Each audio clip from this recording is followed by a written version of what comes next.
Hello दोस्तों, जैसा कि अब तक हमने देखा कि कैसे लिन मोयू गॉड बाय के दिए गए टास्क को खत्म करने के लिए टायरेंट डेजर्ट लार्ज डंजन में एंटर करता है और वहाँ भी अपना लेवल बढ़ाने के बारे में भूलता नहीं है और पहले स्कॉर्पियन से फिर चीटियों से अपने मेज और अपना दोनों का लेवल बढ़ाता है। वहाँ क्वीन आंट से ये बात सीखता है कि कभी भी किसी को देखकर यूं ही जज नहीं करना चाहिए और फिर टायरेंट हार्ट पाने के लिए आखिरी बॉस को ढूंढने निकल जाता है। तो वह रेगिस्तान के बीच में उसे एक बहुत बड़ा आलीशान पूरी एक सिटी जैसा महल दिखाई देता है जिसके आगे कई सारे सिपाहियों की टुकड़ी खड़ी है।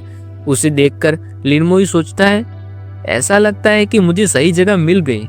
वह दूर महल की दीवार पर खड़े शेर जैसे दिखाई देने वाले आर्चर की नोटिफिकेशन देखता है तो उसमें लिखा है कि ये डेजर्ट लायन आर्चर है, बहुत ही ज़्यादा ताकतवर एलिट मॉन्स्टर जिसका लेवल 29 है, स्ट्रेंथ 5000, एजिलिटी 6500, स्पिरिट 1500 और फिजिक 4500।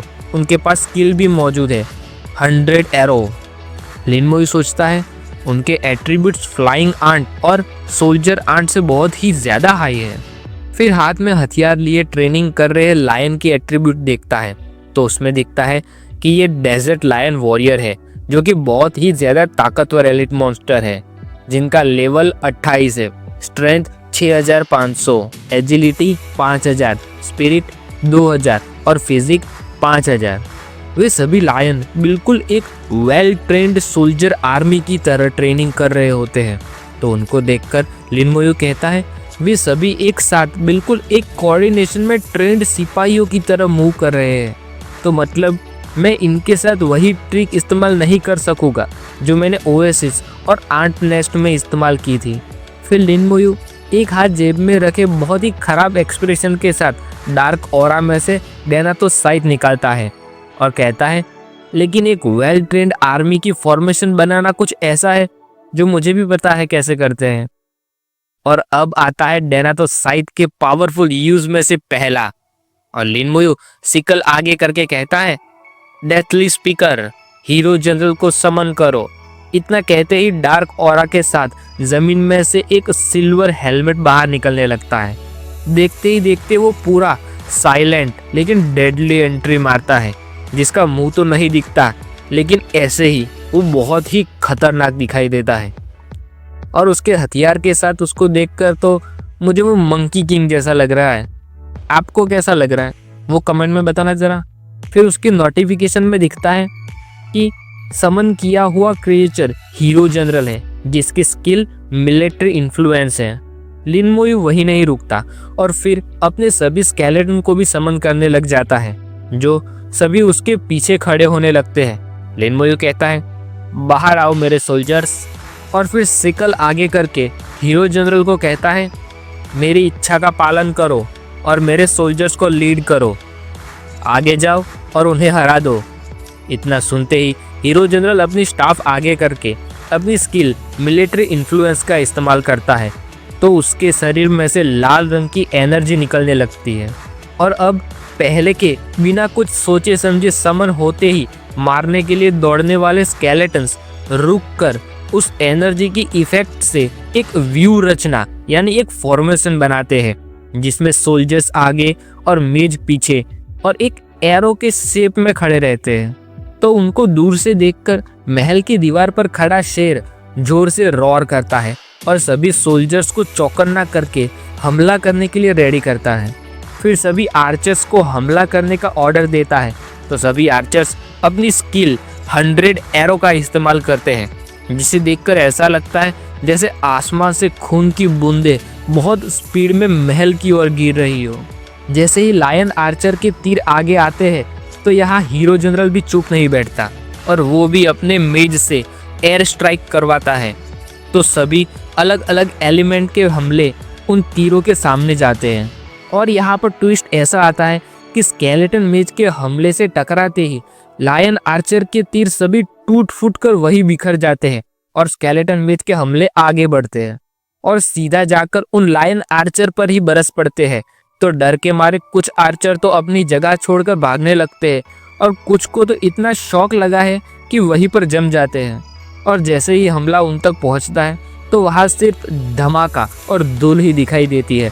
लिन मोयू कहता है, ये बहुत दुख की बात है कि उनके शव महल के अंदर है, तो मैं उन पर कोर्प्स एक्सप्लोजन का इस्तेमाल नहीं कर सकूंगा। फिर स्माइल करके कहता है, कम से कम मेरे पास तुम लोग तो हो। इतना कहकर हवाई हमले के बाद अब बारी आती है जमीनी हमले की, और फिर से हीरो जनरल सबसे आगे खड़ा है और सभी स्केलेटन उसके पीछे उसके ऑर्डर का पालन करते हुए उसके साथ चलते हैं। और जैसे ही वे सभी लायन सोल्जर्स तक पहुंचते हैं तो स्केलेटन्स हीरो जनरल के इन्फ्लुएंस के अंदर रहते हुए अपनी रेज स्ट्राइक का इस्तेमाल करते हैं, और हीरो जनरल खुद भी अपने बड़े शरीर के साथ सिर्फ अपनी स्टाफ से ही कई सारे लायन सोल्जर्स को साफ करता रहता है। और अब मेज का काम महल का मेन गेट तोड़ने की है, और वे अपनी पूरी ताकत से अलग अलग मेज अपने अपने हमले गेट पर करते हैं। लिन मोयू कहता है, मेरे आधे मेज मेन गेट तोड़ने में लगे हुए हैं।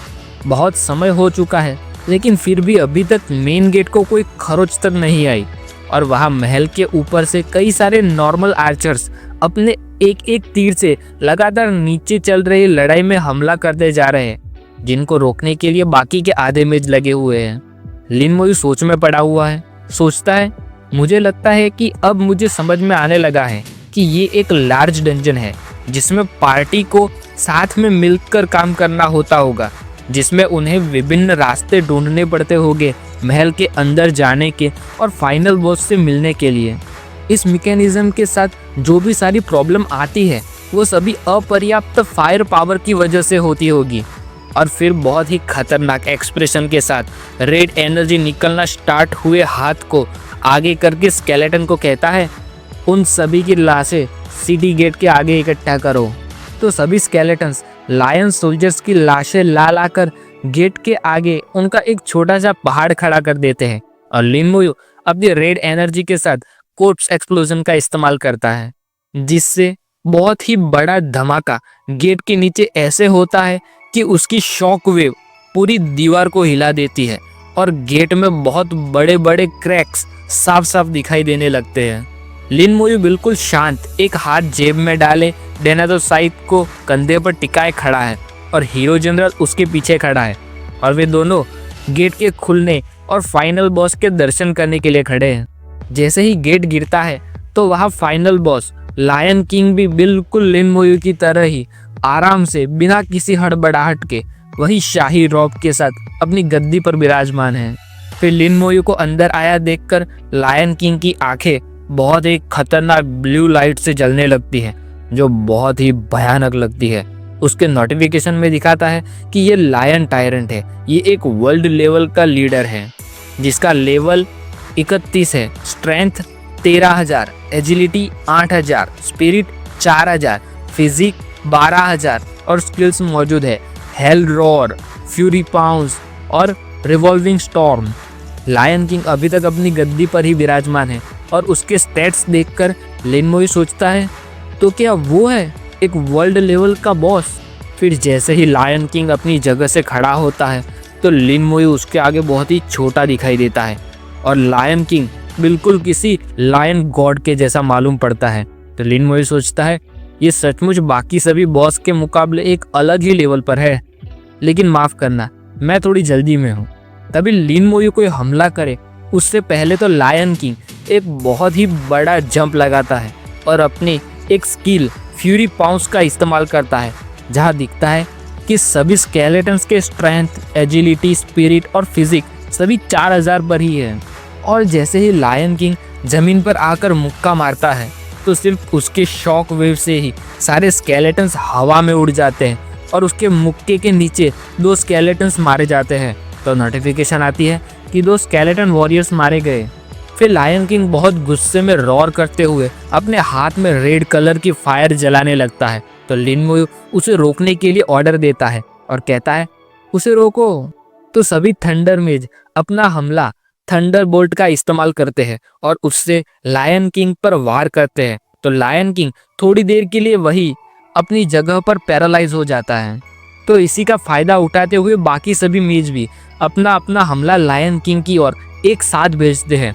तो लायन किंग अपनी पैरालाइज वाले हालत में भी हिम्मत से उन हमलों से अपने आप को सेफ रखने के लिए अपने मुंह के आगे हाथ करके खड़ा रहता है। सभी मेज के हमलों से लायन किंग के सिर्फ कपड़े ही फटते हैं और उसे कुछ नहीं होता। अभी भी बिजली उसके आसपास घूम रही है, लेकिन ऐसे वक्त भी उसका वही शाही रौब वाला अंदाज बिल्कुल भी नहीं जाता और धीरे से अपने दोनों हाथों में अपने हथियार निकालता है और फिर तुरंत ही अपनी एक और स्किल रिवॉल्विंग स्टॉर्म का इस्तेमाल करता है, जिसमें वो किसी बहुत बड़े और ताकतवर बवंडर की तरह घूमने लगता है और उससे टकराकर सभी स्केलेटन्स टूट फूट कर हर तरफ बिखरने लगते हैं। और सिर्फ इतना ही नहीं, बल्कि उन स्केलेटन्स के टूटे हुए टुकड़े बिल्कुल एक स्नाइपर बुलेट की तरह हर तरफ फैलने लगते हैं और नोटिफिकेशन आती है कि 24 स्केलेटन्स मारे गए। तो लिन मोई भी अपने आप को बचाने के लिए हाथ आगे करते हुए सोचता है, बहुत ही ज़्यादा ताकतवर है, यहाँ तक कि नाइट प्रोफेशन वाला भी इतनी सारी अटैक पावर को नहीं झेल पाएगा।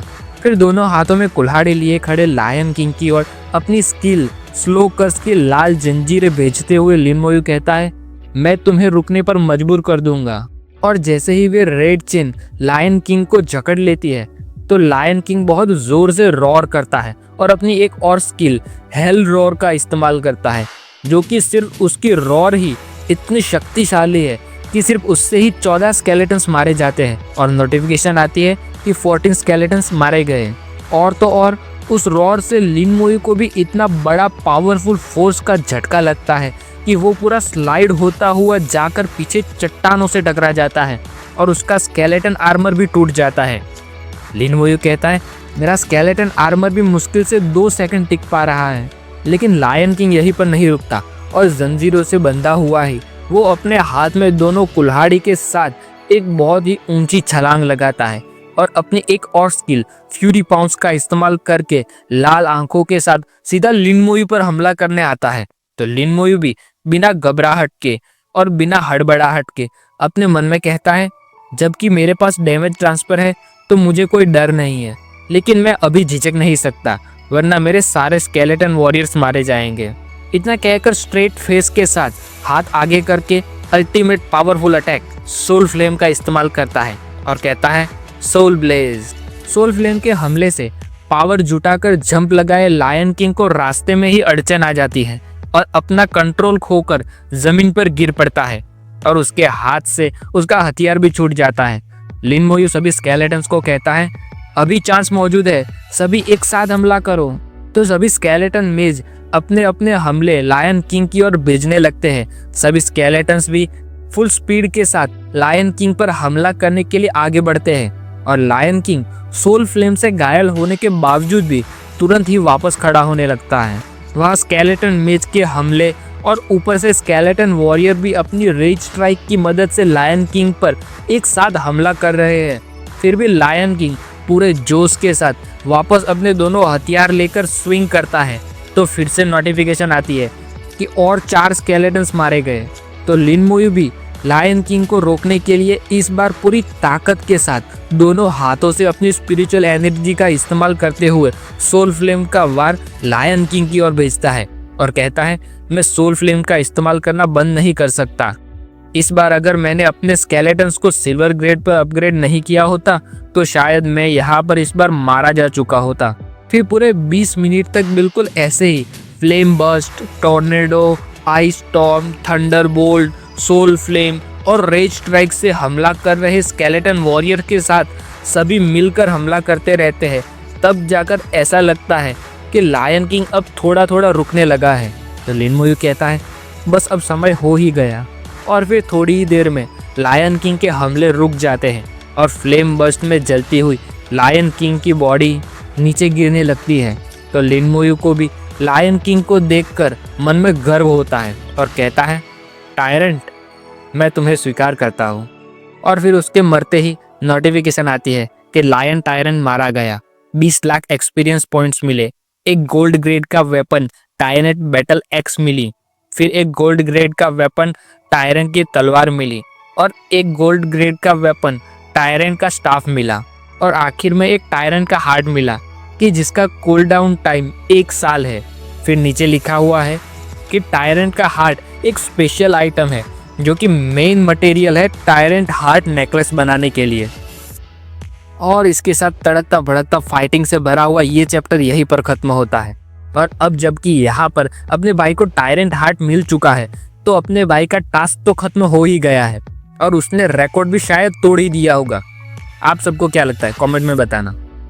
लेकिन अब देखना यह है कि एक अकेले इंसान ने पूरा tyrant desert large dungeon clear किया, रिकॉर्ड तोड़ा और टायरेंट हार्ट भी पाया।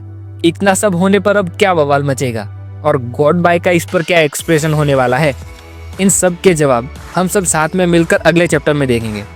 लेकिन तब तक के लिए बाय।